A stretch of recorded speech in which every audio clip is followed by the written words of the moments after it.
Hello and welcome to MCFC 9320 PUBcast. Bit of a one-off special tonight. Surrounded some unrest. Some people might say, why are people moaning because we've got the best team in the land and all the world, on the pitch, but there's certain things off the pitch. The elephant needs addressing in the room, I think. So what a way to do it tonight. We've got Martin. I love the way you did that. Address the elephant in the room and come to me first. Thanks for that. And I'm not on about your big ears either. We've got Paddy. We've also got Pat. And delighted to have our friend of the show, Dante from 1894 group, joining us. So we're going to tackle some issues, guys. Do you want to tell us a bit about it, Dante? What's going on in the necessarily the background, but the unrest, what we're seeing through social media at the moment regarding many issues with City? Yeah, so 1894, the official supporters group, supporters club, City Matters, the food banks, basically all the main kind of groups have all expressed disappointment about the season ticket prices going up again for about the 12th or 13th year in a row.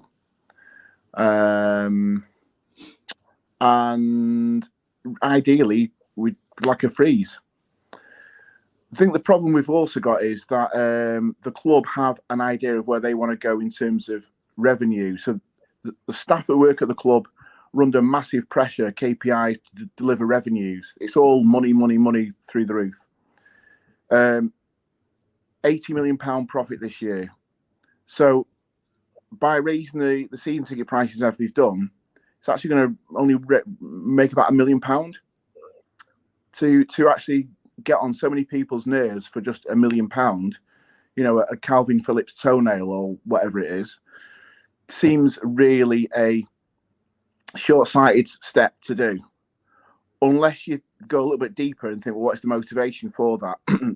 And over the last 4 years, when somebody drops out from a season ticket, that season ticket is not then put on sale again. So the number of season ticket holders you have has kind of dropped from like 40, 42 to 36 and then lower, and they're not being replaced. They'll be replaced with that ticket then goes into the club to sell in a package, £75 a ticket or whatever it may be.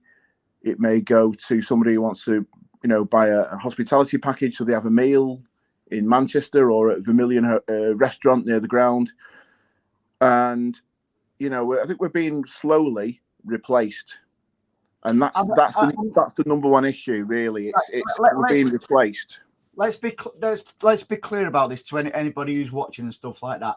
This is not about anybody having a go at overseas fans or anything like that. This is more the way the club are dealing with stuff. Because I've said it for a long time. Martin has. They're not extending the stadium in the North Stand for us. They're not putting a hotel behind it for us. We have got to have global fans, not a problem. It's the way the club are going about it, because, I've said for a number of weeks, months now, that I don't think I'll renew my 2 season tickets. That's sort of changed, by the way, but for different reasons. Martin, just a brief... For most of the people on here, tune into your show anyway, mate. It's you've been one of these people who've been banging the drum pro city for a long time, and I'm not being unfair with that, mate. But even you realise now you're fighting a losing battle, aren't you? 100%. Now, I have generally, because I've been called happy clapper, trying to get a job at the club, everything else, because everyone thinks I just won't say anything wrong. Now, again, what you just said is spot on. There was a massive difference between being very happy with global fans and everything else, because I won't call them tourists. They're still fans. They're just, because there's old and new fans as well. But what I've always said is there should be a balance. And the club, for some reason, don't know how to get a balance. There are so many issues where local fans or I'm not even going to say local, I'm going to say the long-standing fans who have kept this club alive through going out of administration to etc. Because you always get this, we're with a different club and we are not the same club we were 20, 25 years ago. 1000% understand that. But on the other side of the coin, without us, the club wouldn't be where it is today. So there are two sides of that coin. But what is getting me is they're only catering or seem to be catering for the people with the dosh, with the money. And that's where it's wrong. Because Manchester is a working class city. The UK's government is on its arse. Inflation we know is going up at not the same rate. His wages are not going at the same rate as inflation. Cost of living, etc., etc., etc. And what's the really scary thing is, Andy, season tickets are only the start of this for me. Of course it is, mate. And the club need to realise it's the club what's rich. It's the club what's rich, not the fans. So, Pat, from I'll come to you because I know you travel, all over with City as well, quite often. What is the normal process for you, mate? When you want to go to the Etihad and stuff, like when you fly over from Oz, and what kind of prices do you pay? Okay, so I can't speak on behalf of everybody from our supporters group, and certainly most from the supporters groups over here in Australia. Just given with my employment and my lifestyle, because those that aren't aware, I work for a well-known airline here in Australia, obviously Qantas. So just given with my lifestyle and my flexibility, I can sort of, if the timing's right, I can sort of just jump on a whim, jump on the first available flight, come over and see City whenever I want. So on some occasions, I'm looking for tickets last minute. On some occasions, I can pre-organize them with the official supporters club, days, weeks, months in advance. So it's not too much of an issue for me. But yeah, look, a couple of group chats that our group has over here were talking about it, and it was mostly the expats that were sort of piping up a little bit because they talk about the good old days and how things were different and things like that, but also understanding that there is change, whether that's positive or negative. They did acknowledge that regardless. It's tough for us to sort of truly understand what's really going on from a season ticket fan's perspective until it may happen to us where the ticket prices may increase, but we're already seeing that. Burnley midweek, 60 quid. Brentford, when I saw you, Andy, 58 quid midweek. Yeah. That didn't exist. That didn't exist when we had a weeknight Premier League game against lower half opposition, less than a season before COVID. When you did even coming out of COVID, it wasn't that steep. Pat. Some people were saying that's the sort of prices I expect to pay when we play PSG in the group stages of Champions League, what we did a couple of seasons ago, or when we get round 16 and beyond in the Champions League. Yeah. So there's little inklings, there's little signs there that sort of, we're getting an understanding of what the season ticket holders are sort of feeling, but just from us, it's like a one night only sort of perspective, if you know what I mean. Yeah. So like Davey Max put there, the rumour is season tickets to be reduced to 30,000. And that's exactly what you were saying, Anthony, where when somebody gives the season ticket up, it's not going to be replaced with a season ticket holder. Gradually, you were going from here with season ticket holders, people don't renew, and before you know it, it's going like that. And that affects the club as a whole, doesn't it? Just finish my initial point, Andy. What I was going to say was the whole culture of the club, I think, needs to change. Obviously, we've got a winning culture. The owners want it to be like the number one club in the world, number one brand in the world. Like we are now the number one club in the world. We're the world champions. So that is absolutely mission accomplished. You know what I mean? But what you've got to think about is we've now got a profit £8 million. We're getting £50 million from the Club World Cup next year. There's the match day revenues are kind of not as important compared to the overall money. And if they want the atmosphere, which is what we're concerned about, if Pep's turning around and saying we want the noise, we want the atmosphere, then he's only got to look at his mate Soriano and speak to Caldoon and speak to Roll and all these other people. And that's where these decisions lie. So I'll tell you what's happening with City, right? Okay, in the Big Six, City make the least money from match day revenue. We're ahead of all the others on commercial deals and prize money, and that's how we top of the tree. But they seem to be obsessed with, we want to get to be number one for commercial revenues as well. And the big six are 3 clubs based in London with fan bases that are, I'd say wealthier. When Spurs went to Wembley, they were getting 85,000, and their fan base isn't in like North London. Their fan base is in Hertfordshire, Hemel Hempstead, Buckinghamshire, quite well off. And Arsenal the same, Chelsea the same. And then we've got 2 other clubs, Man United and Liverpool, whether we like it or not, have had an international presence for like 60 years. And we've had one for like 5-10 years. So we're a long way behind in that score. For Manchester City, so for City to have a better match day revenue than, say, Arsenal, let's say they charge an Arsenal fan £1,000 for a season ticket, City will say, well, we want to charge 1,005 because we are, we're doing a better product on the pitch. But if wages and salaries in London are 30-40% higher because of London waiting, it's not that. It's everything is relative. And what City fans are saying now is, you don't need to put these incremental rises up. One person's goes up 3% and someone else's goes up 12%. So someone goes, mine's gone up 12%, and then someone else says, well, mine's only gone up 3%. So what are you moaning about? The following year, the 3% person goes up 12%, and the one that was up 12% last year goes to 3% this year. Overall, over a number of years, it goes up. But they're not relying on that money. And what they are relying on is they want you to make it harder for you so you actually drop away. When they get that money, they would want, the only way they can beat Arsenal for revenue figures is if there's no season ticket holders at all, 60,000 people paying £70-80 a ticket per game. That's what some people at the top of the club want. And think, regardless of how successful we are, that you saw it at the Community Shield, where if it's not true people with a true emotional connection to the club in the stadium, there isn't one song sung in the ground. I know, Martin, I remember you watching your video when you were there and you said, I can't understand what's going on. What happened was, out of 33,000 fans that went to that game, there was 3,000 real fans and 30,000 people who had no real emotional connections to the club. And when Pep goes, when Haaland goes, are those 30,000 going to stay? It'll be back to us. And if we've walked away, who's going to go to the games? So it's all short-sighted. So that's what I've said 1,000 times, by the way. Said that, you know that, Andy.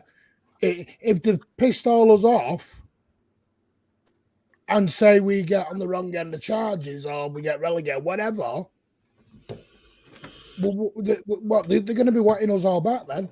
So Martin, just a quick thing. I think from what we're hearing, I think City. I don't think City are bothered if it goes to court. I think City feel they've got the evidence to clear themselves in court. I'd be very surprised. Yeah. I was using an example, Dan. It's annoying. But it's us, the fan base. We're the ones that have defended the club's name. While all these accusations and charges being thrown at us, we're the ones on social media defending the honour of the club. Mm-hmm. And loyalty works both ways. So absolutely. I think the club should think about that as well. So there's a point there by Nick. My season ticket has gone up by 65 quid to about 915 quid. For the football we watch, it's worth it to me. If you can't afford to go, it's unlucky. Now, my point there, Nick, and again, it's an open forum to everybody. So when Pep goes and the football is not what we see now, they're not going to drop the season ticket prices.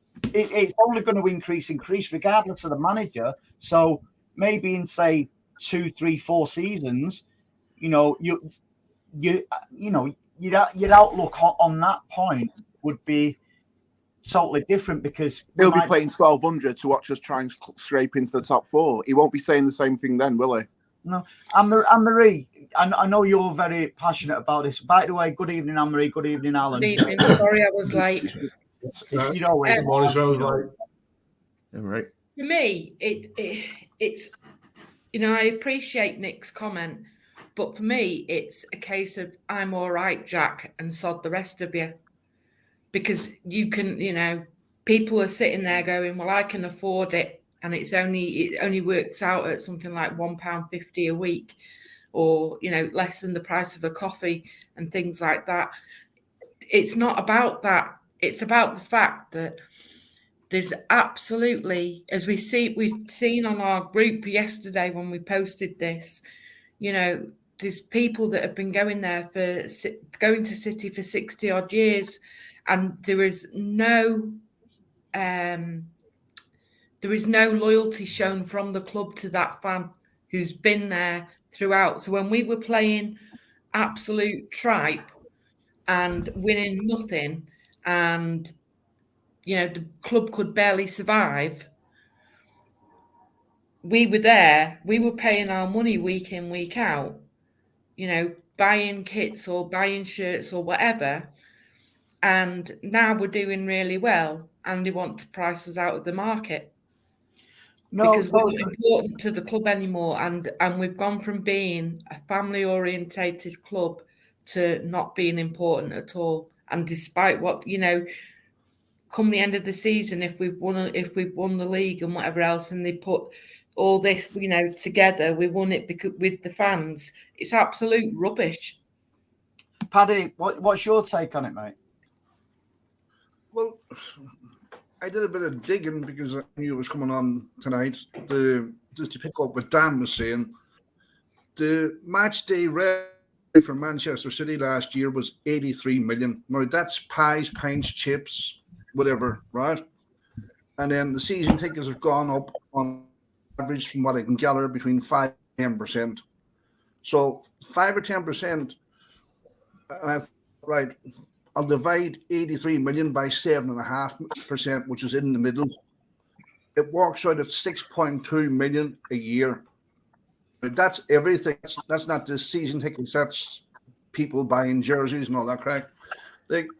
Surely the club, who have posted over £700 million worth of income for last year, could afford to write off 6.2 million and keep the fans happy.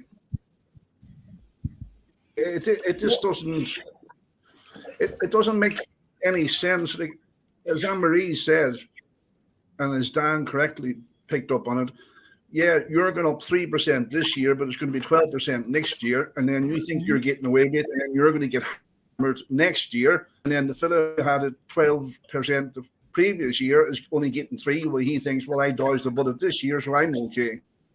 And it's a classic kind of management strategy to divide and conquer and turn fans against each other.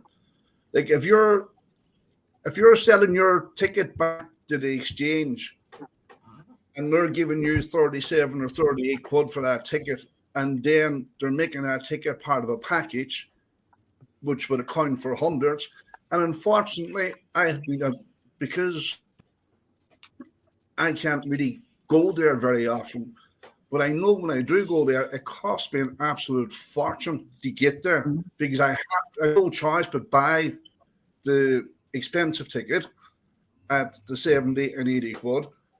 But but then at the same time, now when I hear on these fans forums, day trippers and this and day trippers that, yeah, I am a day tripper. I wasn't always a day tripper. I was there when we were playing shit in Main Road by season ticket.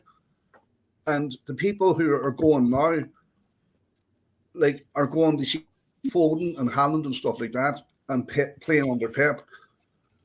I never had that at Main Road. The Main Road will always be my ground. But we've only got better since you stopped going, mate.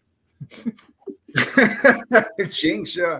But I personally find it offensive when I hear these people say, day trippers, because some people can't afford to go, and I'm one of them. Can I make a distinction, Paddy? Paddy, can I make a distinction? Because you're actually right. Anyone from all over the world, anyone in anywhere in the world who's got an actual real love for Manchester City, who's got an emotional connection to the club, who even comes once a year, once every 10 years, is absolutely welcome because they've got an emotional connection to the club. What the club are actually trying to do, though, is they're trying to get people to not just go to the game. It's not about, we want you to come watch the game. It's a manufactured fan base in certain areas where they'll say, come and you can only have the ticket if you eat in a certain restaurant and stay at our new hotel in the North Stand and the package, and you'll have a ticket. And so we're talking about, we have a new compliance manager who's going to look at basically, if you are trying to sell your ticket to a family or friend, and you're doing it too many times, oh, you should be selling it to the club's ticket exchange because they want your ticket so they can sell it on for even more money. That is the number one touting problem at City. It's the club itself trying to flog the tickets and resell it for 2-3 times the value. No one's got any issue with if somebody can only come over once a year and it's a lifetime thing. And I had to accept that with the Community Shield. There'd be people who were like, well, I'm coming over from America and it's the only time I can actually get a ticket for Wembley is the Community Shield, not the FA Cup final. So I understand there's people who don't want to miss a game and they've got a true love for the game. But what City will do is that has proved with that game was they don't mind who gets the tickets as long as they're getting the revenue. And if that is at the expense of what their kind of core fans are actually saying, listen, help us out, guys, and this kind of steamrolling over us, well, that's where we are. Even before that point, Dan, 2 seconds, Andy. Like, say I go once or twice a year, you used to be able to get a ticket or whatever, but now you have to buy a match day membership should you go once or go 10 times. So taking another 30 quid off you should you go once or go 10 times. So you have to be a member, and then you have to be a match day member to get a ticket assigned to you from an official supporters club. So they're ripping fans off that way as well, for fans who can't go all the time. So if you can't be a season ticket holder and you can only go X number of times a year, you have to buy this match day membership as well, which is not right. I don't think we've always had memberships, haven't we? We've always had membership schemes, but they don't need to be at the price they are. I think it was 35 and 25 for juniors. And this is another problem. You've got the youth of Manchester who are really into Manchester City again at the moment. And we lost out on the last generation because we weren't very good. There's people who want to go and watch Manchester City. And they're the sort of people that would go for 40, 50 years because it's the local team. And if they can't get in, it's too dear for them, then they'll be lost. And that's a massive opportunity that we're losing because it's, let's prioritise someone who's got the most money. So I think what the club wants is... Paddy, you've only shut me up for 10 minutes. So no, I've been led to believe. I'm going to bloody mute you in a minute. I've been led to believe Alan has got his business head on tonight. Good evening, Alan. What's your take on all this, buddy? Well, I've done a bit of research last night because I knew it was coming. Yeah, it is actually. City have frozen the season ticket prices only twice in the last 30 years. Okay, which is, and the reason they did that when they first moved to the Etihad was the last time they did it. So I expected an increase in revenue. My season ticket's gone up to £795, and I live in Australia, and I rent my season ticket out to my uncle. So, and my cousin who live in Glossop, okay? So my season ticket, I've had a season ticket at Main Road. I first went to Main Road in 1971 before I emigrated over to Melbourne in 2007. And I helped run the support club over here in Melbourne, right, where Patrick does Sydney, all right? And he basically was the founder of the Sydney setup, okay? Now, I look at it like this. I knew there'd be an increase, and the way the world is at the moment, it's the same in Australia, it's the same in England. The cost of living has gone through the roof. It's the same here, and after COVID. The increases of policing in Manchester has gone through the roof. The increases of food's gone through the roof. Everything's gone up, but wages haven't. But like I say, in my job, I run a recruitment business. Everyone comes on the phone to me and says, I want an increase in my salary because the cost of living's gone up. It's got nothing to do with the company, why that's going to, and their costs have gone up. So it's a catch-22 situation where companies are having to pay more for things, i.e. Manchester City in this circumstance, and the cost for that. But people's wages are not going up because we're in a recession. In England, we're not far off it in Australia. I think we are in Austria, to be fair. And everything's very much tighter. Now, what I understand, obviously, what the club have done, because I got the email yesterday, and what the club said to me yesterday as well, is that whilst the prices have gone up, mine's gone up to £750 to £795, all right, for top tier of the North Stand, all right? Okay, and I'm about 8 rows up, right behind the goal, right next to the away fans. So I accept that they have to pay more for things like the police thing, like the food, like the stewards have to go. They will get paid an increase. Everything has gone up, so they've lifted the prices up. One thing I don't understand at City is Martin let me know that they're obviously looking at the refund of tickets, claiming tickets back if people don't go. They are pissed. I know for a fact because I know someone at City that's quite senior. They are pissed off with fans not reselling the tickets to the club to sell on because people forget to do it and the seat is left empty. Single seats are left empty all over the stadium. And you see it when you see it on TV. You can spot it, and you can see it all over. And they don't do it. It's all right saying they will do it, but they don't do it. And some of them sell it on to aunties, uncles, members of the family, friends, etc. But it's not always the case where they do that.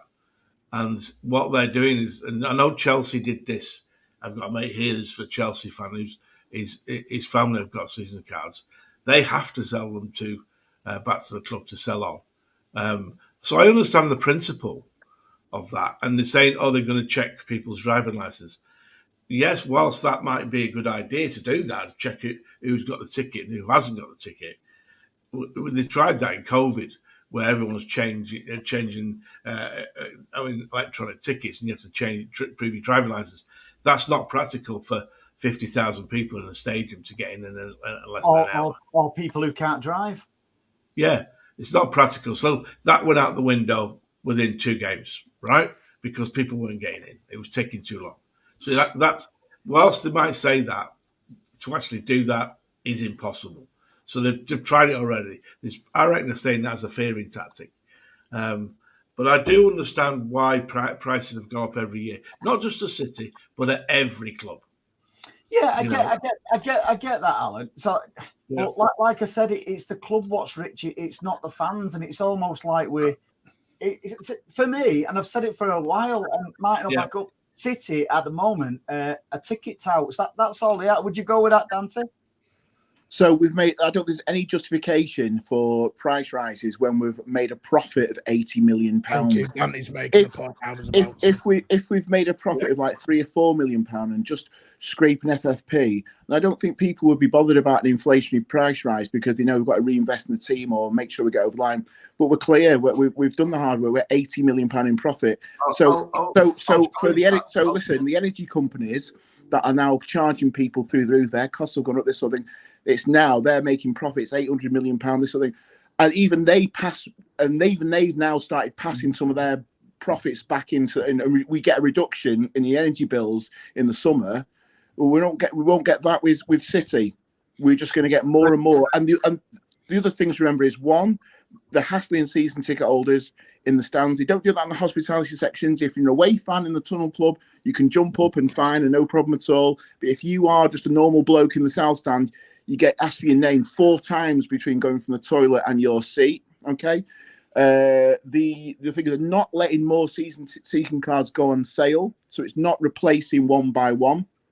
Yeah. And it's just they don't need to do that. There is no need for that extra. They're making more than enough revenue whatsoever, and it's a PR backfire. What one point I'd like to make? Hang on, Andy. Alan, no, let me ask you something, please, pal. With regarding what you said, like the club are a little bit pissed off that there's empty seats and stuff like that. So I would fire one back straight at the club, saying, and I'll read you a text there because I'm sure everybody's got one today. If you can't make it to the Man City versus Arsenal match on March 3rd, list your seat before midnight tonight for a guaranteed refund. I don't get that for at home to Brighton, at home to Brentford, at home to Fulham, at home to Sheffield United. because the club know they're not going to get top premium prices for that, but they might be the arse off season ticket holders, for certain games. So I get what you're saying, and I don't doubt it should be for every game. They should be getting taxes like that every single game. That's exactly my point, mate. I agree, Andy. I agree with you because I think 2 days before we played Liverpool at home in November, I got that text. Yeah, and that's an official supporters club ticket. Can I just that says a lot. But do you know what's really sad for me? Then it's a PR nightmare here. The club 3 months ago, was it, posted 712 million turnover, plastered everywhere. Everyone was doing shows on it, making it look like, I just think it would have been a really good, considering what's going on right now, a really good PR exercise. Like Danny said, it's what works out about £1 million. They're not actually making a lot. Stop the bloody light shows. It's not like we're astronomically doing things here. They put flashy blue lights up when we're scoring goals. It's not like I'm seeing the money going into areas that are sort of improving things. It's all about a light show and a flashy blue light when we've scored a goal.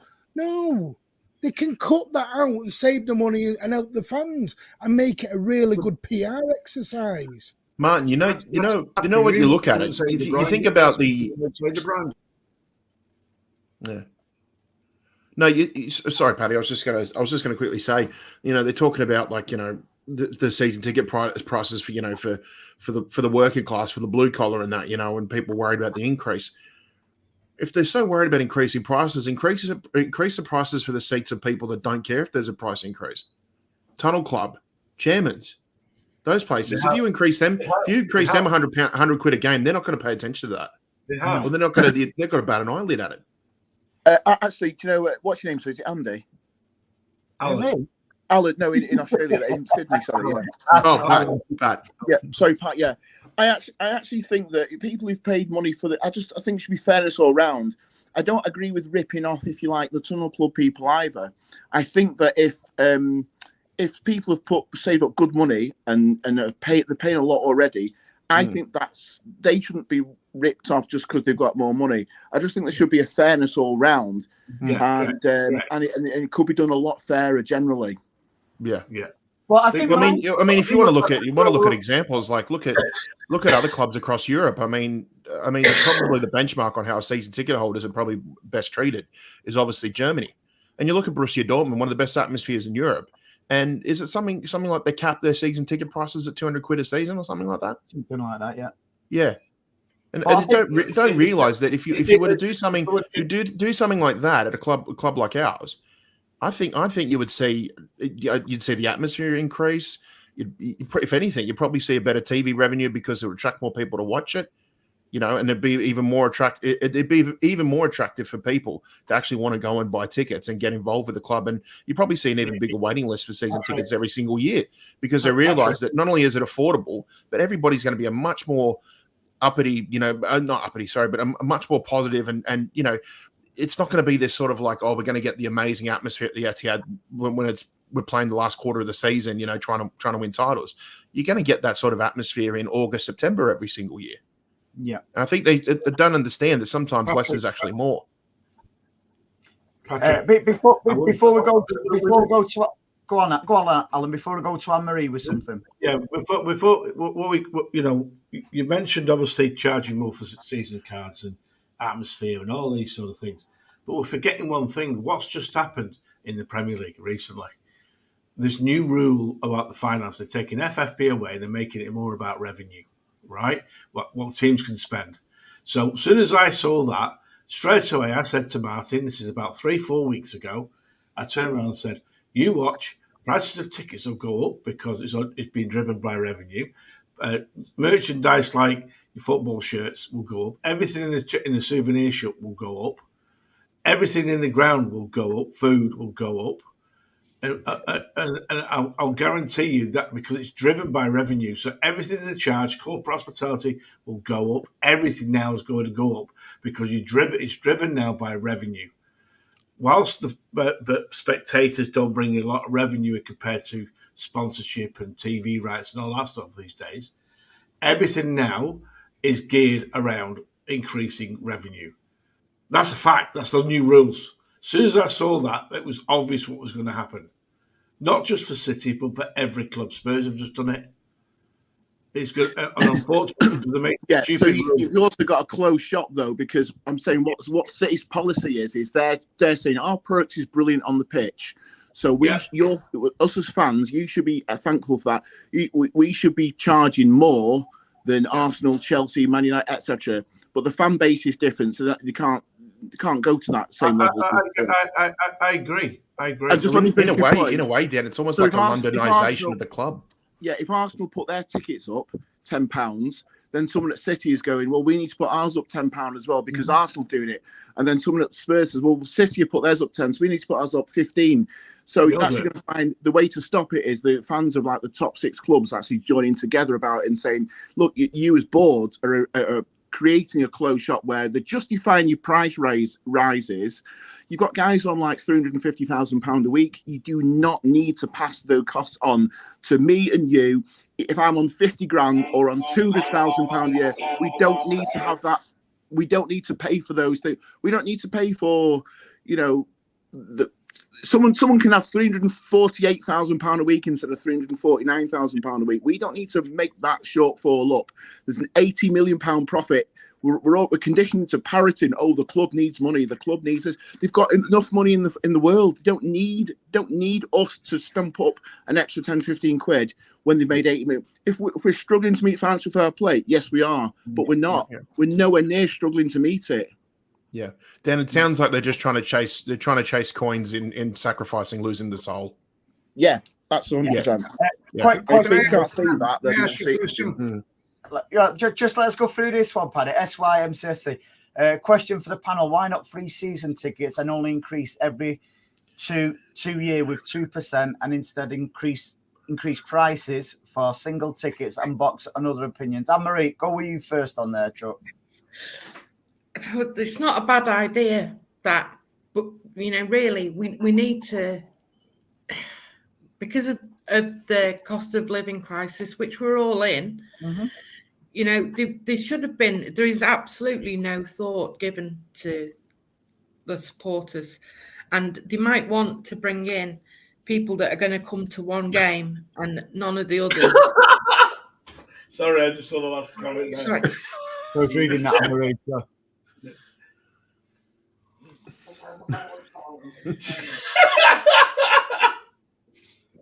Go on, Anne-Marie. Sorry. Yeah, it's all right. But I just think that we're in a place where if they want, a different fan sat in a seat every home game, they're never going to get an atmosphere, and that defeats that takes the heart out of the club. It doesn't matter how good the football. Ask Anne-Marie a question on that. You make a great point. Now, have you where you sit? Do you sit next to the same people each game? Yeah. Right. Every game I've been to this season, I've got different people. No, because I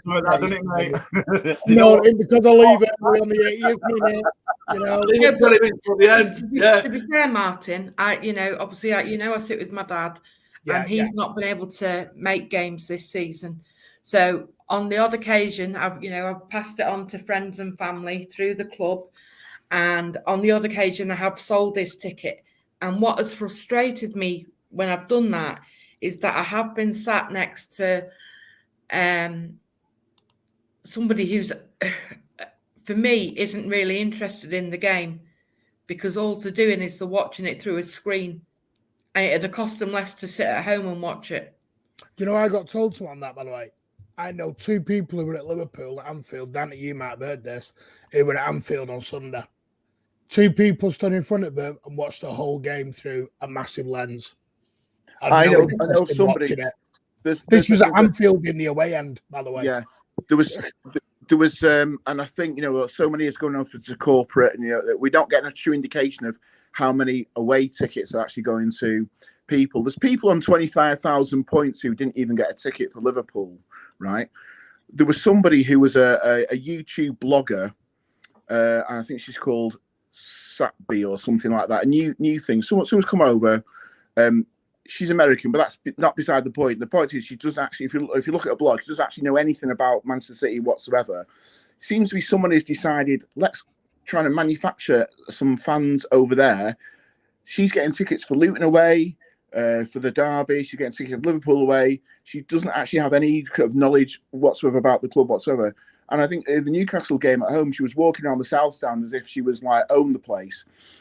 She's getting her tickets from somebody within the official supports club, either a branch or someone in the official sports club. That's her story anyway. Some of these tickets are going to people who've got absolutely no interest in the club whatsoever. Pep turns around and says, "Where's the noise? Where's the atmosphere?" It's your mates who's dishing out the tickets. Why there's 5,000 empty seats on a Tuesday night is because they've got the pricing wrong, and when they get the pricing wrong and get told reduce the prices, they don't do it. You know, you want to, even in Manchester, where we live, you want to bring families to the game, and they say you haven't got a season ticket. What's it going to cost you? 250 quid, including the 10 quid parking for next season.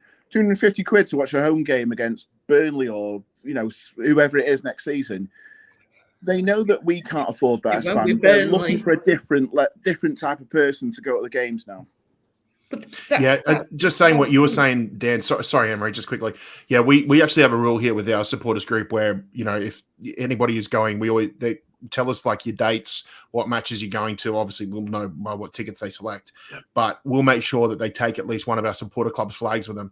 Get in there, talk to the people that you're sitting around, because some of them, they might feel a little bit rattled, like, oh, who's this? But then when they realize you're part of a supporters club, then they're not going to question your passion, your loyalty, because it could be as strong as the person's seat that you're sitting next to.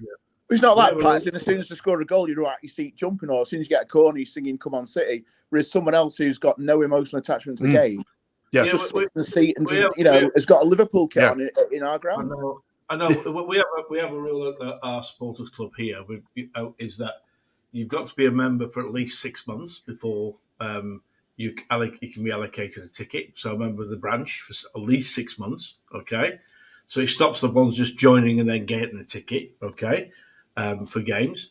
And most of the people, from Patrick from Melbourne, where I've done it as well, is you come over for 2 or 3 weeks. Okay, not for one game. You come for 2 or 3 weeks. Too far. All right. And you go to all the games. Mental, but yeah.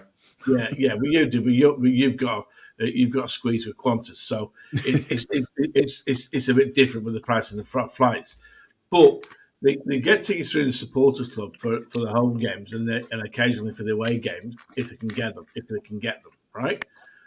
It's not always easy to get the away games ones, but we do our best to get them, and the supporters club is really, really good. Like Patrick, look, because he's been in our branch. Probably about 70% of our supporters branch, and we're talking a lot of people here, are ex-Manx who moved over here when they were young.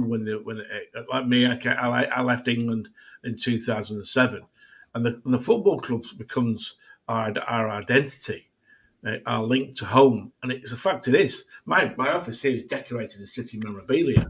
Now Patrick's seen that. Is there any new stuff in there? There's a lot. There will be soon. Stuff in there. There's obviously a Premier League trophy. Will be soon, mate. Don't worry. So it's what you got to understand. The majority of the City fans that live over this way, neck of the woods, are ex-Manx. Like in Sydney, you've got Spencer Pryor, who goes occasionally to the branch in Sydney, and he comes occasionally here, and he follows City, even though he's from Southend. He follows City as well and watches the games. So there's a lot. Don't forget Simon Hill either, Alan. Don't forget Simon Hill. Simon Hill is the commentator of the World Cup for Australia.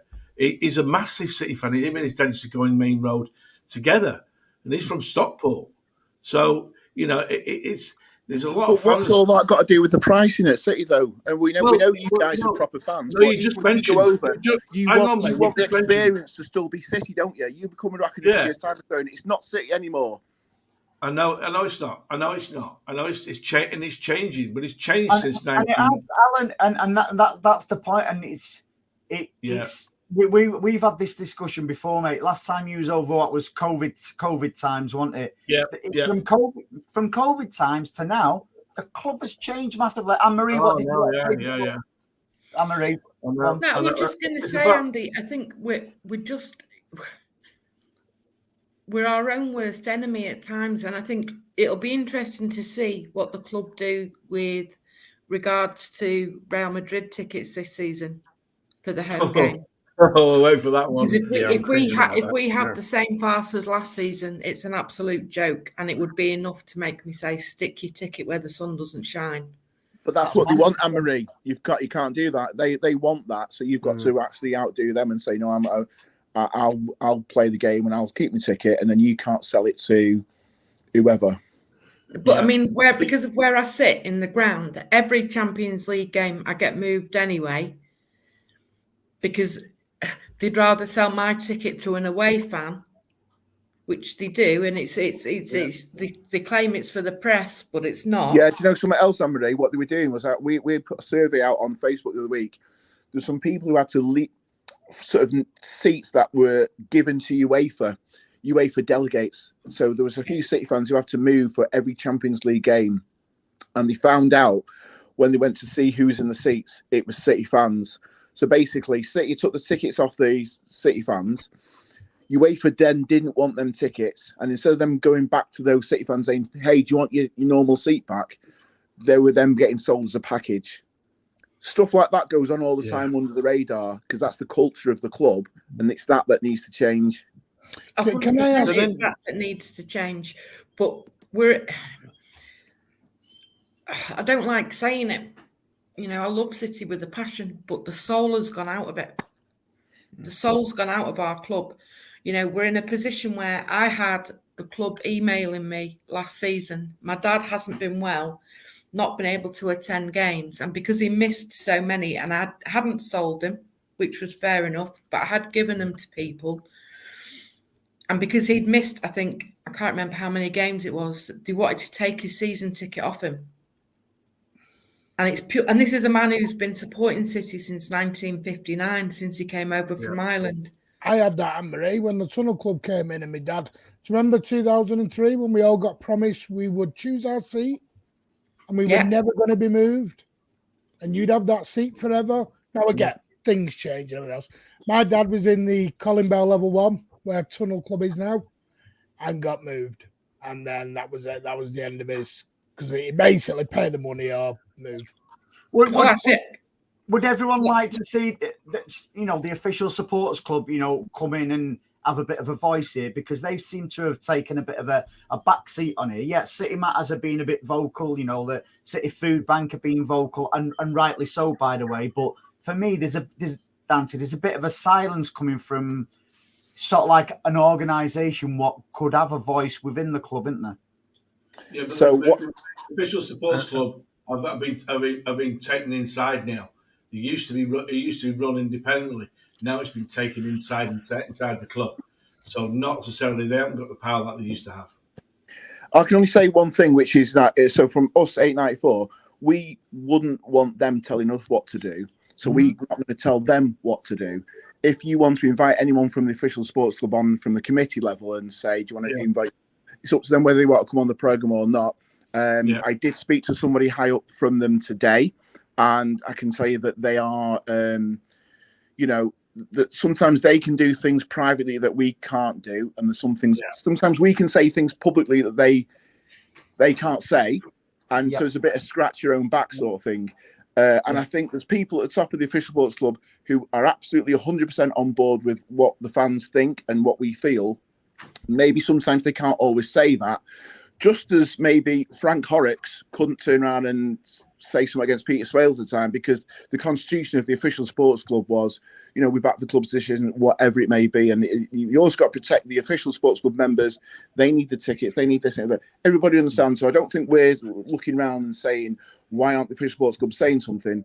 To be fair to them, they have turned around today and backed the City Matters statement, which is, saying, we disagree with this price rise and we think there should be a price freeze. So indirectly, they've backed it. And there's plenty that they do. They certainly don't make life difficult for 1894. If we're doing something publicly, they don't go against us. So, and that's what a lot of our members are members of the official supporters club as well. There's not a them and us. We're all on the same side. I got told that a couple of weeks back there are people within the club who agree with what you're saying and Dante, but they won't publicly say it because obviously they've got the jobs to look after. Mm. So there's not always, and I know there's not a full 100% agreement within everyone at the club. So this is why, because we can't pick up the phone and speak to Caldoon. So exactly. Caldoon, Soriano, and Roll, they're the three that are, it's not even Wilson. It's the three above him. The only way you're going to get change is if you do it publicly. You can't do it privately. If we felt we could do it privately, we wouldn't be doing it publicly, would we? So you've got to force the issue. Paddy wants to speak. Go on, Paddy. Sorry, mate. Well, I just wanted to ask Andy a question there about that text you got about the sending the Arsenal ticket back. Yeah. Like this, my understanding of it, the season ticket entitles you to 19 home games in the Premier League, is it? Yeah. Yeah. So did they divide the cost of your season ticket then by 19, and that's the value you get back? Yeah. No, I don't actually know, mate, because you know something. I tend to, I would never sell me match day ticket back to the club because they have tickets out. I did it last season, Andy, but yeah, you spot on, Paddy. You get 1/19th of your price. So say mine's 500 quid, split that by 19, I get that back. The club do not sell it on for the 1/19 price. So they said for multiple. Don't sell it. If you get 25 quid back, that seat doesn't go up at 25 quid. It goes up at the match day revenue price. So there's every possibility it could go to an official supporters club where it'll probably be 50, 60 quid at least. Yeah. Which I just wanted to quickly address too about the official supporters club too is you've also got to look too at the sooner or later the OSCs are going to start asking for more ticket allocations per match as well too because if I remember when we restarted the Sydney Blues globally there was just over 200 branches. Nowadays you're looking well over 300 and there's going to be more and more demand coming from us given the amount of seats in the stadium. That is still a small amount right now, but the stadium's only going to get bigger, so that may alleviate that a little bit. But if it's going to be at the expense of losing more allocated season tickets, then again, for me, it's just I'm out of sorts with it because the part of the reason why I go is for the atmosphere. One of the main reasons I go for the atmosphere. The official sports club branches, they're getting squeezed now. That the branches are getting like 2 tickets a branch, and it used to be that you could get as many as you want. And because they're having to say, well, somebody in a different branch, etc., or sponsors, Nissan want 300 tickets and this, that, and the other, and they'll get tickets and they won't even take their seats. So the issue is like, if somebody's got a season ticket and then they get cancer and they can't go to some of the games and the seat's empty. Are they a problem, or is it the person from Nissan who has 200 tickets and doesn't, the money's gone into the club, they get empty seats there, and so we're not chasing those people, are we? You know what I mean? No. So it's a fairness thing overall, isn't it? Yeah, and do you remember when City used to do season tickets, the single ones for 299? Sort of like seat fillers. Yeah, those days are gone. They really, really are, and that just goes down to what Dante was saying, at the start of the show, where season ticket. If you give your season ticket up, it's not going like for like. Andy, I think the 299 thing was great, and I don't think that could have stayed forever. I think at some point, from a business point of view, they will have to get the minimum amount up. Yeah. But I think they just listen to the fans on this one and look at the true picture, which is, you're talking from businesses. If you are a business and you alienate your core base, then you're going to run down your business. It's all right now, looks all rosy now, but if we're going to do a Ratners and slag off our, if we're not looking to look after our clientele, we're not looking after our key clients, which is the customers, the supporters, the treat them as customers, whatever. Then the next batch who come along, paying 60, 70 quid, they'll soon feel like they're getting shortchanged as well. Yeah, and they'll drop away. So it's not just us. It's future fans want to become proper Blues as well. They want to buy into what it is to be a Blue. They've chosen Manchester City for a reason, hopefully. When they get there, they get disappointed with the experience because it's too much too soon. You know, they're losing something of what it is to be a Blue. And you could be a person in Japan, in Brazil, or it could be anywhere, and you buy into English football, buy into Manchester culture. You know, you want to go to a game, and are they coming out thinking, what the hell was all that about? Why? They want the noise, they want the atmosphere, and they want to be able to join in. But even and they shouldn't have to rely on being at the Etihad at this time of the season when we do get our most vocal. They should be able to do that from the first match of the season. I tell you what's a crying shame: the future fans, our kids and their kids and stuff like that. That is going to be the real issue. Well, as I've told you, Andy, my 14-year-old already says he hates going at the minute because the atmosphere is absolutely dead as a dodo. Yeah, Nick says without the new fans that come on, the one-off City will have no fans in the future. It's not, and that's exactly the point. That's the club itself is trying to push the fans against each other, like new versus old. Nothing about that. That's what the club want, and there's got to be a break. There's always a breaking point in life. I'm at that breaking point now. Bizarrely, I never thought it'd be. Martin's at that breaking point. Mike, who I sit next to at the match, every time I've said to him, it's my last season, he's gone to it. Don't be stupid, yeah, you'll be back. He's one of these who'll be there come rain or shine. He's actually putting one thing they turned around and said was, he said about 3 years ago, they said, we're only going to do, when people kicked off last time, they said, why are you doing this stupid inflationary charges? We're not really putting it. And they were going to do it based on, but the figures have been more than inflation. So it's just an excuse to keep rising it every year because, to be fair, United, right, have had 15 years of price freezes, okay? The reason they've not invested in their ground is because their owners are taking money out. It's not because the supporters are putting the same amount in every year. We can afford to do price freezes. And I don't see why would anyone try and argue against that at all. There isn't a logical. You must be on bottom moon if you think that there needs to put a right. Bottom moon, Mr. Sage, remember that bottom moon. You look like Mr. Spoon. Anyway, I think there's a little bit of confusion with one or two people in the chat. This is not we don't want fans from abroad. Absolutely. This is not that. Or new fans. Because we were all new fans at one point. Dante's made the point 3 times. It's about coming to Manchester City and learning about the club and singing the songs and getting in with us. And, there's a big difference between coming to the ground, sticking your phone up and filming the whole thing for 90 minutes. And when you try and sing, you get told to shut up and sit down. It's about, I said this yesterday, we used to be hashtag together. That was our motto for God knows how long. And for some reason, it's become hashtag not together this season. I don't understand it. I told you one day, I went on that club tour. And there was, which is brilliant. And it was very good. But the simple fact is, anyone who was on that tour would not have known anything about the history about Manchester City Football Club. And that is that's what they want. They don't want you. Because you're not going to buy merchandise, you're not going to buy this, you're not going to buy anything that they have to offer. You're not going to be doing stage tour. You're going to go sit in the seat, roll and shout for 90 minutes, and go home. They don't want that. Like you're actually costing them money. I think. Yeah. So we're the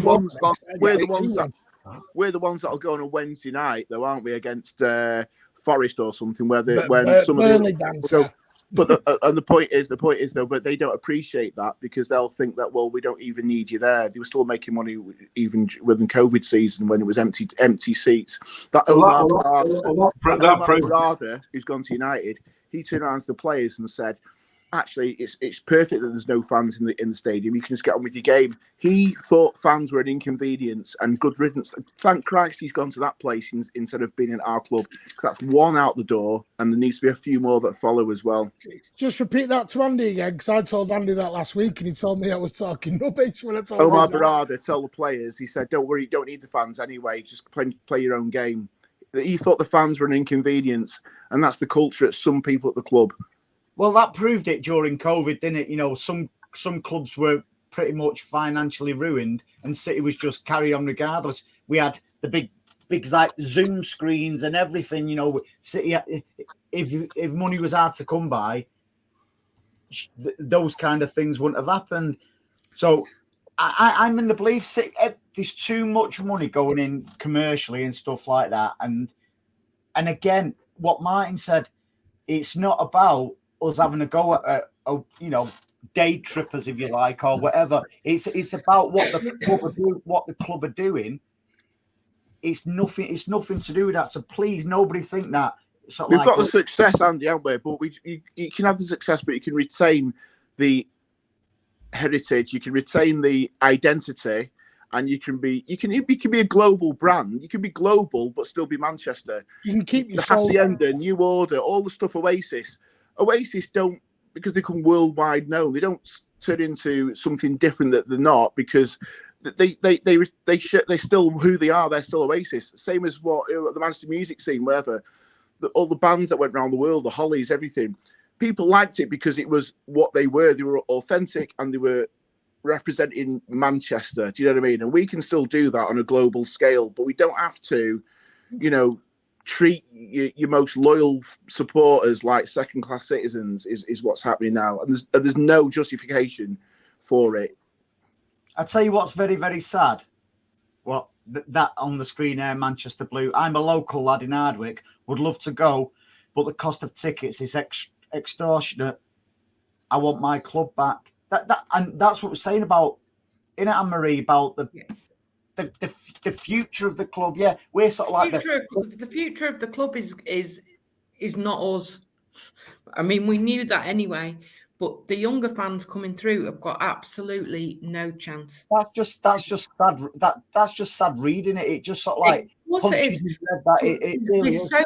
There's so many factors, and you look at we use the season ticket prices as an example. Television has ruined our game because we've got that many stupid kickoff times and days that you can't keep up with when we're playing and when we're not playing. And yeah, it's all money for the club, which is great. But how does that impact me? It just inconveniences me that I should have had a Saturday 3:00 game, and now I'm having to go on a Tuesday or a Wednesday night at 8:00 when I've worked all day and it's absolutely pissing down. Anne-Marie, do you know what, right? So that guy from Hardwick there saying you can't get to the ground and stuff. And that's, I know some people as well that, you know, you can't go to Real Madrid at home. They've got to pick and choose the games now in the cup games. You know what I mean? And City will give out. City, if they wanted to, could fill the ground twice over with people because the demand's there, local people even, because if they got the ticket prices right, okay? But what they do is they still give out 3,000 tickets to schools and colleges nationwide, and you get like a busload of people from Dundee who's got, half of them's got like Rangers Celtic kits on, Liverpool United shirts on. The City are expecting them to sort of all like become City fans overnight or something like that.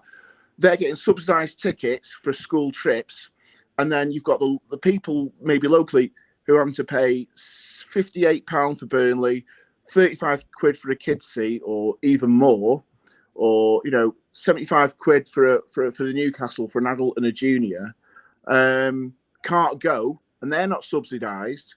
So if those fans were able to go, they'd go week in, week out, year in, year out, like we have done. But we're prioritising other people. This is what I'm saying though. The club has lost its heart for me because this was a family club, and there were certain things that they've done. So even like during COVID, they rang our house 2 or 3 times to check on my dad because he's an old age pensioner, to check that he was all right and if he needed anything, which was really nice of them to do, and they didn't have to do it. But ultimately, yeah, but that was PR as well. They were filming it. Of course it was, because it made them look fantastic. They do the big things, and then, but if it's a little thing, they're not interested. If it's a big thing, they'll do it. But if it's a little thing, they won't do it. And so, but they can always do PR, take trophies to someone's house and that, make a big thing out of it. So, but but it's not the key things that they need to be doing, really. The success is also, right, okay, so they've got Ruthless, they've got the best people, they want to be the number one brand in the whole world, which they have done. They purposely employ non-City fans at all the top levels because they think if you are a City fan, you'll have too much of an emotional connection to the club. You won't be ruthless enough. We want money, money, money, money. But unfortunately, every role at that club, whether it is the event side, whether it's the guy in the PA, who's not a City fan, I won't say who he supports, but it's not Manchester City. Everything, all the people are not City fans, and that's what they want. And that's when you lose what it means to be a Blue. They can't get it right, the pre-match, building atmosphere. They can't do it because they've decided, oh, this is great. We've got the best lasers. And it's all geared to, well, if I was a new fan coming to a ground, what would I want? But that's not really taking into consideration what the traditions of the club are. And actually, to be fair, clubs like Liverpool, they still manage to integrate the newer fans or the kind of occasional fans, or you call it the tourists. Their atmosphere can be up and down, but I'd still say they manage to get the atmosphere right at a lot of the times because they've got enough people who support the club at the right levels. Yeah. We don't have that. Can I ask Dante a quick question? Sorry. Because I know there was a big push for Boys in Blue, wasn't there? I know by yourselves you were pushing Boys in Blue as well. Now, they played it, was it one game for about 30 seconds? They played it for the derby, but they played it for the derby. They played it 17 minutes before kickoff, and even there they cut the little bit end off where it repeats. So if it's another team, they will play it like as the team walks out. They'll play it where you can build an atmosphere. They go with Hey Jude for whatever reason, but the club songs, they do play it, but they play it at the wrong time, and it's almost like they play it because they have to play it because they've got to get 4 adverts for Etisalat, or whatever it may be. So that's it. Every part of the match day experience is sold off. There's a price and everything. It started with the digital boards. You can't put your flags in there because they've got an advert board. Everything. They got rid of 3,000 seats in the East Stand. Because they want to double size the expansion we're getting. It's not a 7,000 expansion, it's 5, because we were at 55,000, we're now at 53, and then we're going back up to 60. So it's not that many new seats actually going in. It's a lot more advertising, you know what I mean? It's a lot more corporate. They're not bothered about the traditions of the club. They just want to be the number one brand on the pitch, which is brilliant, but surely you can actually have the success and still be the club we were. We're not wanting to go back to being shit in Division 2 and everything was so much better at Main Road. That's not what we're saying. No. But you don't need to keep putting charge, increasing the fees and pissing people about when you've got an £8 million profit. You're right, Dan. You said before, we're chasing pennies to lose our soul. I read that earlier, and it 100%. It made me feel sick when I read that off SOS earlier on. Go on then, Martin. Read it out, pal. Put my son's season ticket on the exchange for the Spurs game last season because his ticket is an under 18, got back £9. The club resold it for 65. That, in a nutshell, is that's touting. Yeah. So that's why I would say to you guys here, everybody watching, I would say, even though it's a price rise, we're not saying boycott season tickets now. If you lose your season ticket, you'll never get back in. Renew your season ticket, but don't use the club's ticket exchange. Give it to friends and family at face value, and at least then you slow down what the club are trying to do. And if we keep it high profile, the public in the public eye, we hopefully will get some change, force some change through about the way it's going. But how does that work, Danny? Because my son's 14 now, and I got an email because he's an under 14 that he had to have ID with him. If I sold it on somebody or because it was one of them he talks about I have to bring his passport now to prove that a junior person is using a junior ticket. So how would that, are you going to have to sell it on somebody, an adult to an adult? Because like me, because I've got a carer ticket and I've got my own and I've got my son's. Yeah, I don't. You have to look into that. That's difficult. Obviously, I don't know about that. Not too sure about that myself, Martin. But obviously, for people who are adults and You know, you would pass it to your brother, your sister, or whatever it may be. I was more shocked at the passport thing. Bring your passport to show that it's a junior season. With all due respect, how are they going to know that you passed it on to a friend or a family member if you do it privately? I don't know what this compliance officer's coming in for. Right, and there's no way they're going to have to do that to every single person that goes in the ground, which will take about 3 hours to get inside the ground. They're doing it in certain blocks only at the minute. They're doing it. They've done it in level 2 East Stand. They've done it in South 3 so far, and they were going to do it in South level 1 at some point. They can't do it all over the ground, but they're announcing before a game. If you're in block 304 or 104, whatever, you'll be checked in that area, and they're doing spot checks there and like that. What happens if you have a ticket then and say the name of the ticket is different than what you are? Are they going to throw you on the ground? Well, so I think what they've been doing is first of all, they've been checking to see that you're in the right seat. So first of all, you know, because I think for the club had one issue which they felt is a fair point, which is if there is a lot of people want to get into 111 near the away fans or 314 next to the away fans, they want to make sure there's not overcrowding in that area. So that's one particular thing. But they're what they're trying to do is they're trying to say, okay, we don't want you to just pass your tickets on to family and friends. We'd rather you sell it. You know, are you passing it on to somebody? Are you passing a child's ticket on to an adult? We should be getting the revenue for that because actually we should be being able to sell that on a ticket exchange. So instead of getting a ticking off, what are you going to do if they stop you? Are you going to get a ban, a 3-match ban, a 5-match ban, a 10-match ban, a season ban?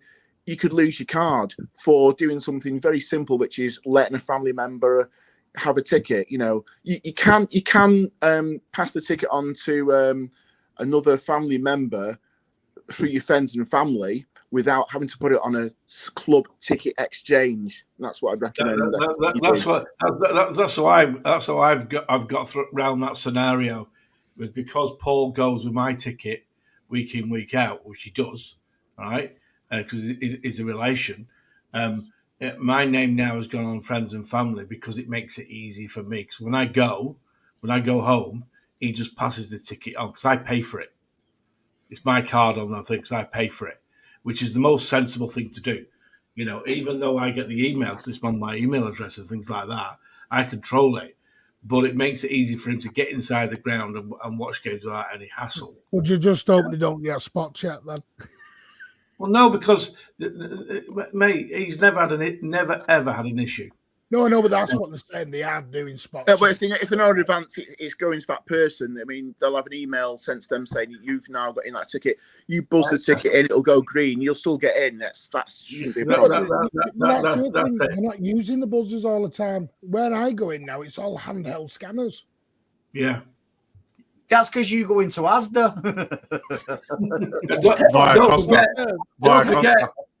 Don't forget, there's plenty of space around Martin because he leaves with 20 minutes to go. So, Martin, I know you. I know what you. I nearly said. I know you want to touch upon something. The compliance officer. Yeah, I mean, Alan's having a chat there. There's plenty of room in his couch. There we go. What? Because obviously we've read about it, what this compliance was. But I just get the impression, and we still don't seem to understand what he's there for. Because I saw the job go up on, was it LinkedIn and other things? They were advertising somewhere. And then they just announced it, didn't they? That this compliance officer was coming in. But I don't actually understand what their job is. What is it he's coming for? What is the plan of it? You should have applied for it, Martin. That'd be a non-compliant manager. Can you imagine it? Yeah. What they've hinted is it's around tickets outing, but I mean, if they were serious about tickets out, well, as soon as you walk up the tram, up the steps, at the start of the ground there, the touts are on the stilts, selling the half and half carts there. If you approach from where the Mercedes garage was, National Road, and you come in from where Stay at Home is, they're there. You can get rid of the touts immediately. The number one, the touts that come from, you know, it's people who are their sponsors who are not taking up the tickets that day and selling their tickets on. I mean, but God, in the old days, in the 50s and the 60s, and players used to get tickets, and they weren't on big money. They used to sell the tickets anyway to people. That's how I end up with the tickets outs. It's always happened, but they could stamp it out. I think the suspicion is that it's going to be used for other things, monitoring how many times people who are using friends and family and not using the club's ticket exchange. And as you said, Andy, people are getting bombarded, especially on the big games. You're not going to the game, sell your ticket. You're not going to the game, sell your ticket. It's like the police have a revenue generation. It's like the touts outside the ground, isn't it? Get any spare tickets, get any spare tickets. And that's Andy, I've seen them outside the ground when I've collected my tickets 2 days prior. Yeah. I've seen, they all congregate around where the North Stand ticket office used to be. Yeah. And that's not on match day.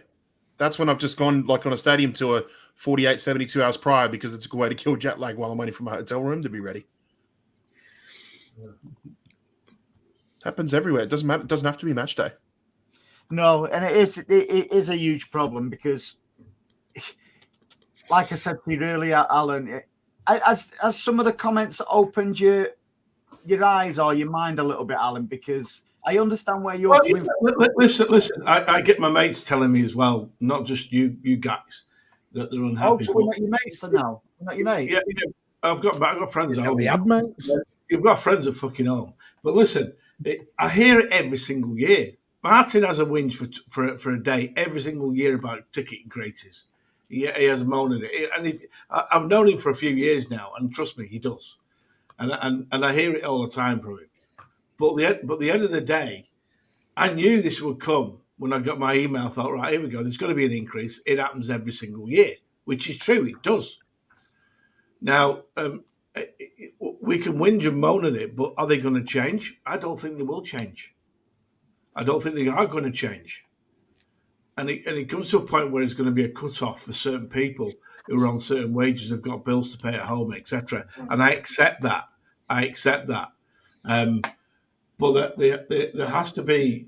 I also understand why increases in prices are going up for every single business, not just Man City. Every single business, the prices are going up and the wages are not going up. But that's not the company's fault because... But they're not making a lot of money, Alan. £1 million isn't going to kill the bank, mate, when they've made £80 million profit. I know. Well, hopefully, this chat with Joyce Allen as well to put... Listen, it's like, I look at it like this now. The cost of planes in Australia and what's name, and Patrick will tell you this. From people like I used to go home for $1,200 back to Manchester from Melbourne, right? Return. You're talking $2,500 now, $3,000, because there's less planes coming here than there used to be. All right, and Qantas owning all the airports, so they won't release the gates. So it's a case of, everything has gone up. It's gone through the roof. And when COVID just finished, there was tickets prices at $10,000 to go home. It's not just football; it's everything. Yeah, but it's fine saying that, right? You keep putting the prices up and people then are eventually going to... Everybody has a breaking point, right? Of course and then we're going to sell the tickets then to the people who kind of have no kind of affiliation with the club or know the history or whatever. And then you're going to have 50, 60,000 people inside in the ground, and there'll be more noise inside the cinema than there will be inside the Etihad. Well, it's like Old Trafford, isn't it? That's what that's what it's like at Old Trafford. Yeah, because we're going to get the same. Mate, we're a bigger club now than we used to be. This club has changed since 2008. And I know, but that's not an excuse, Alan. I hear it all the 1,000th time. I know, that's but it's not an excuse to treat your fans. It's not. But Alan, at the end of the day, if it wasn't for us, we wouldn't be where we are now. Well, for a business, any business will look after its core customers. It can grow and have ambitions for everybody. I agree. And at some point, Woolworths would have been the number one brand, and C&A would have been a number one brand, and whoever else, our price would have been a number one brand. And people who make mistakes, eventually those mistakes will come back to and it's the waste. It's the waste. They will make £1 million from putting up the season ticket prices, but they'll waste £2 million on something else. And it's like, well, there's actually no justification for it there whatsoever. I was one of the fans that was outside Main Road shouting swells out, and having a season ticket, we have to rip the page out going in the kippax. So you're not talking to anyone as a new fan. So I've been there, seen it. So Division 2, home and away. I went when we were really shit. You have to get an Australian soap opera in, don't you? Yeah, but we also know. Yeah, so the club has completely changed, and it has completely changed. But the fans haven't. Yeah, no, sorry, but there's an ethical and moral thing here, which is the club can change, club can change, but that's irrelevant. There's no need for the price rises that they're doing at this stage. There's no. It's like I agree. I agree with you. You don't need to defend the club on this one. Now, I'm going to make another little point as well, if I can, because I'm going to have to shoot off. But who else looked forward to the end of July when your season ticket would arrive, your little card in its box with your free scarf or whatever? And why have they scrapped all of that? It's all going online. That's why it's all going on phones, isn't it? Well, but digital. At least it was something that came along with your season ticket. Now we're getting jack shit. I believe we're getting half and half scarves this time. Well, there's plenty of them for sale outside. I don't even think you get the vouchers for food. You used to get like a voucher for food and drink. Don't you think of food? But they were in your boxes, weren't they? Yeah. You know, and now there's none of that either. I'm just happy when I went last time when we went home. It still said chips and curry sauce in the ground and that. Yeah, that's not the same anymore, Alan. It sells. No, it's chocolate cake and orange custard. And it's £5.25 for a cheese. I know. I usually go to the town and have a few pints in there and then get one out. The put up stands outside the main stand. Yeah, somebody made a great point earlier. We should boycott the food and drink inside the ground. Yeah, well, that's what. Well, Martin can't because he gets dragged into the. Yeah, but you can do that, Andy, because. Right, guys. I think we'll wrap it up there because I know we've had Dante longer than he wanted to come on for. So apologies for that, mate. But great contribution as always. It'd be a good idea to phrase it though in a recession. That's true. I agree with you. So anybody get anything before we skedaddle? Yeah, it's been a pleasure. Because I want to join. I want to get involved with United for if I can. I'll help. Yeah, no worries, mate. I'll be in touch after the show. All right. God, do you really know what you've let yourself in for, lad? No, because if you're going to do it, get on the front line and help with that. Call me.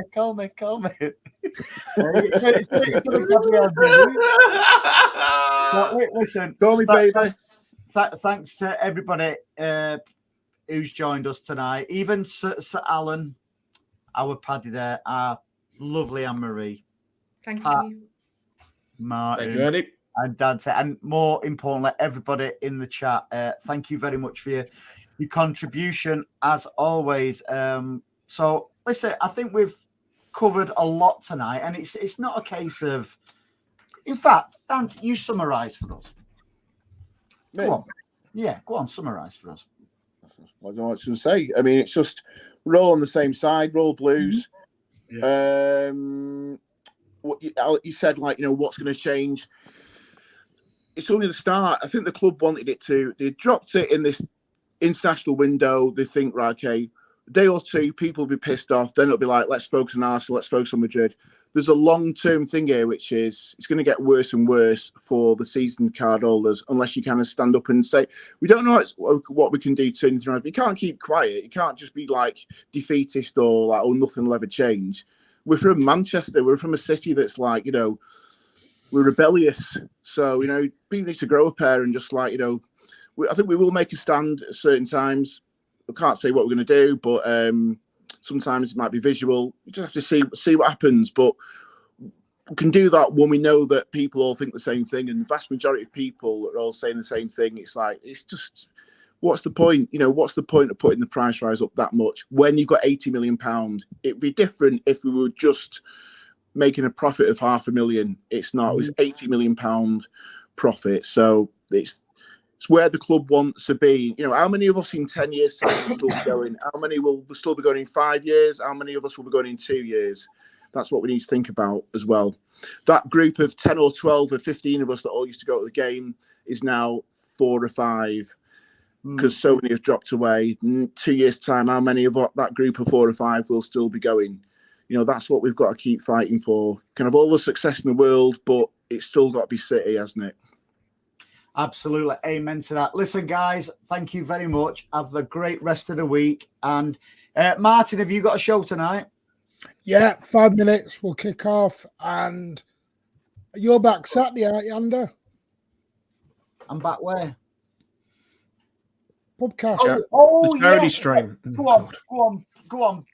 Plug No, it. it's your show, mate. You plug it. It's your show. No, Well, I'm going to go for a coffee now, Martin. So I'll be with you 5 minutes late. Okay. Yeah. Go and find the coffee shop. Right. The longest Thanks, view Alan. you can. Take your time, hurry up. Martin, plug Saturday's show, mate, because it's so important. Yeah.